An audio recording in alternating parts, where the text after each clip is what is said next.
I'm amazed how many people are unaware that one of the founding principles of the Democratic Party was to retain slavery, and the reason for the Republican Party was to stop the spread of slavery. And its first candidate that was successful at the presidential level was a guy named Abraham Lincoln.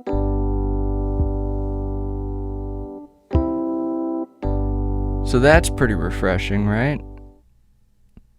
Someone being honest. California, they need something against him. They need to hold him back a little bit. How do they do that? Larry Elder said he didn't have temperament to be California governor. Now he's leading GOP field. 15 hours ago. Jason Lemon. I hate to have to run. I just don't believe I have the stomach, the temperament, the personality, the drive, the willingness to deal with these doofy in Sacramento for the next several years of my life. Anyway, thank you very much for that. It's very flattering. But no, I'm not going to run. I would miss being on the radio as well.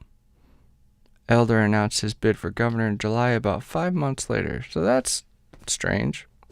Why write this article 15 hours ago?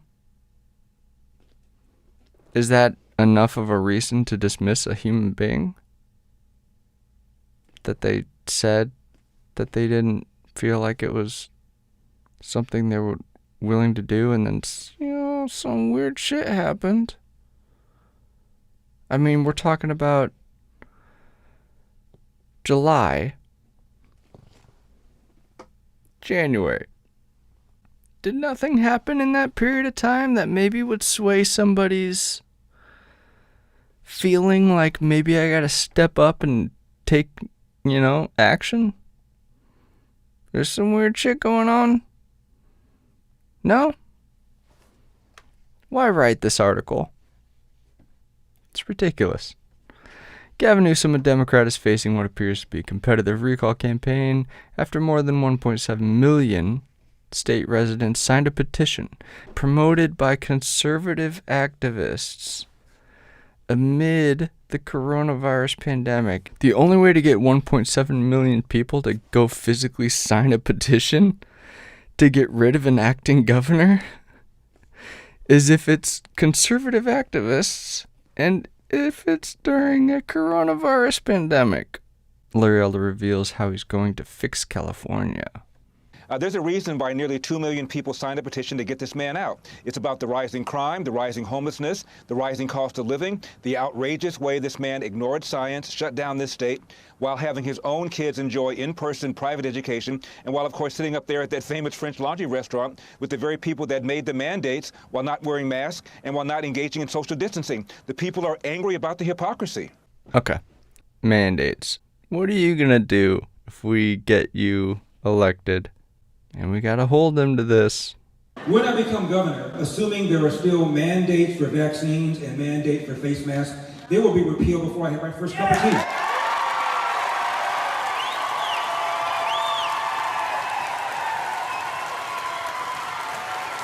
If we elect this guy, he better hold to that. Let's continue this video.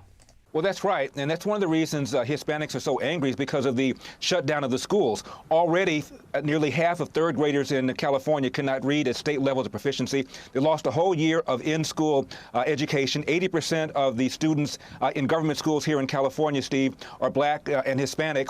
And they're angry. They're angry at the fact that the majority of black and Hispanic urban parents want choice in school. The number one provider of assets, money to Gavin Newsom, my opponent, is a teachers union, and they're adamantly opposed to in-school to vouchers, to the ability of parents to put their kid in a private school, religious school, or a charter school. They realize how bad the schools are. Before I go on to the news of the day, let's hear a little bit about how Larry Elder feels about critical race theory. They've approved funding for critical race theory, but we were told they're only studying that in law school.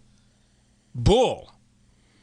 They voted to, quote, increase the implementation of critical race theory in K through 12. They've conveyed their support to join with, quote, Black Lives Matter at school and the Zen Education Project. You know who Howard Zinn is? He is a historian who's made the argument that America got prosperous because America stepped on you name it, Native Americans, blacks, browns, continues to do so. The resolution also promised to study the, quote, empire, white supremacy, anti-blackness, anti-indigeneity, racism, patriarchy, hysteropatriarchy, capitalism, ableism, and anthropocentrism. They also passed a resolution to research the organizations who oppose critical race theory, including grassroots parents' organizations, and provide operative resources for attacking them. Now, if you don't think there has been a case made for vouchers after this, I don't know what will. Apparently, you're not going to be able to stop your kids from learning about critical race theory, so maybe you can perhaps get your kid into a school where they don't do this kind of nonsense. Critical race theory. I'm in California. 75% of the black kids cannot read at state levels of proficiency, and we're going to inject critical race theory. How about teaching them how to read, write, and compute at grade level? Is this thing on? Doing. I've told you about the percentage of public school teachers who have their own school-age kids in private school. 44%, according to a study some years ago, of Philadelphia public school teachers have their own school-age kids in private schools. 39% of public school teachers in Chicago do, and around 28% of teachers, Los Angeles Unified Public School District, have their own kids, school-age kids in private school, as opposed to 10% of American families nationwide and 6% of black families nationwide. What does that tell you? Regarding Biden, Gavin Newsom recently said he's incredibly proud of Joe Biden's response in Afghanistan. I look forward to Biden and Pelosi and Kamala Harris and Elizabeth Warren, all of whom have weighed in on this recall election. Let's have Joe Biden come to California and team up and support Gavin Newsom. I'm looking forward to that. And by the way, the only person I want to debate is Gavin Newsom, and so far he has refused to do so. Bring it. Hold my beer, Governor. Without any official endorsements from the state GOP, conservative radio host Larry Elder has emerged as voters' likely top pick among Republican candidates.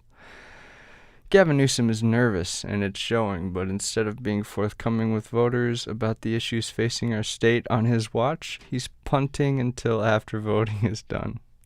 Whether surging crime, massive unemployment, raging wildfires, crippling drought, or constantly changing COVID restrictions, his failures are stacking up. Californians will hold him accountable for it on September 14th. He said that was the 24th. So that was 4 days ago? 3 days ago? 7 hours ago. Los Angeles Times. Larry Elder's private charity was a bust, and questions swirl over where the money went. They're panicking. Newsom has long triumphed a libertarian view on the welfare state and its excesses. Arguing private charity is a better solution than government programs? That seems crazy. It's craziness. It's crazy talk. His own nonprofit raised little cash, made no grants. The IRS automatically revoked the charity's tax-exempt status in 2018, 3 years after it stopped filing the required paperwork according to the IRS records. Questions about Elder's aborted charity have emerged as he leads in fundraising and polls to succeed the Democrat Newsom if he is recalled. Elder has argued for abolishing the IRS and dismantling a bevy of other federal agencies. Seems like somebody I want to vote for. Crazy talk. What was the point of this article? Oh, his private charity was a bust. And questions swirl over where the money went. California recall candidate Larry Elder under police investigation following 2015 domestic violence accusation that his campaign denies. Again, this was today, August 27th. The department was made aware of domestic violence accusations against Larry Elder, an LAPD spokesperson told CNN, but they said additional details on the allegations would not be made public due to the confidential nature of domestic violence investigations. Larry Elder brandished a weapon in conversation with me during our breakup. He checked to see if his gun was loaded. His then fiancée said to CNN in an interview earlier this month, that occurred prior to her informing the police of accusations. I've never brandished a gun at anyone, Elder wrote in a statement. That's weird. Timing.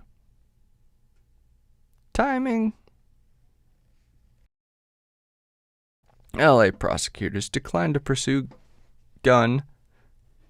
domestic abuse claims against Larry Elder.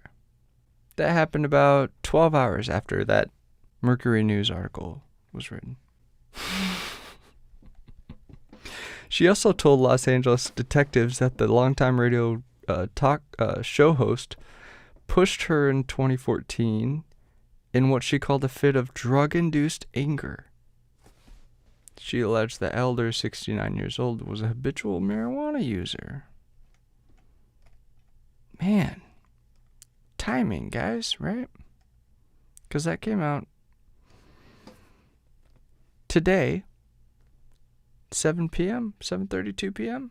Seems a little weird. Does it remind you of other kind of like extremely popular political figures that are about to be elected, right? And then things come out about them? Does it remind you of anybody else? Few other people? Larry Elder will not be charged for alleged domestic abuse and gun brandishing. That's funny. That happened 2 hours after that. 9:00 p.m., August 22nd. Larry Elder will not be prosecuted. Watch out for this. People are desperate. And they're panicked. How nuts is it going to be if California is revealed to be a red state? Are we going to do some inspections? I mean, we've already found plenty of... I mean, they're already... Dude, this vote isn't until September 14th, but they've already found a lot. They're raiding apartment mailboxes. They're finding people who were let out of prison by Newsom.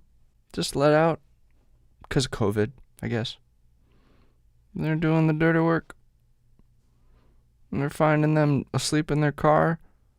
And among other things, they have thousands of, those things that those voting papers. They're desperate. And it's going to get worse. But at this time, we're watching.